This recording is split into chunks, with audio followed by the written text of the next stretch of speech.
और चलिए बढ़ते आगे बात अगली स्टोरी की। भारतीय न्यायपालिका के इतिहास में आज का दिन काफी अहम रहा है।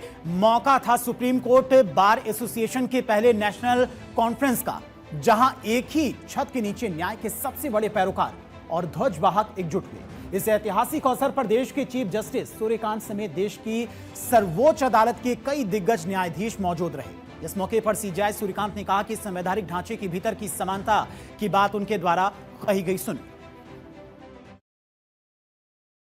I personally believe that when we talk of equality within our constitutional framework, this equality is not merely on papers.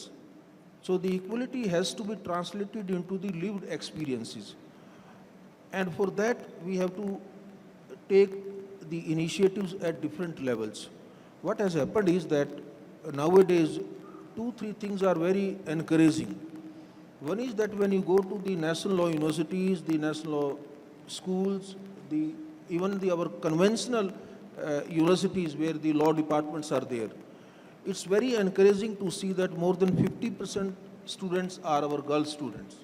That itself shows a very strong foundation and symbol and visibility of the women in legal profession.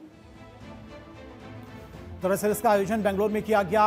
न्यायिक शासन की पुनर्कल्पना, लोकतांत्रिक न्याय के लिए संस्थानों को मजबूत करना नामक विषय पर पहला नेशनल कॉन्फ्रेंस का आयोजन किया गया। कुल मिलाकर एससीबीए का ये पहला राष्ट्रीय सम्मेलन महज एक आयोजन नहीं, बल्कि बार और बेंच के बीच मजबूत होते रिश्तों की एक नई शुरुआत के तौर पर भी देखा जा रहा है। जस्टिस सूर्यकांत और अन्य जजों के विचारों ने साफ कर दिया कि न्यायपालिका का भविष्य अब और भी अधिक संवादपूर्ण और सशक्त होने वाला है।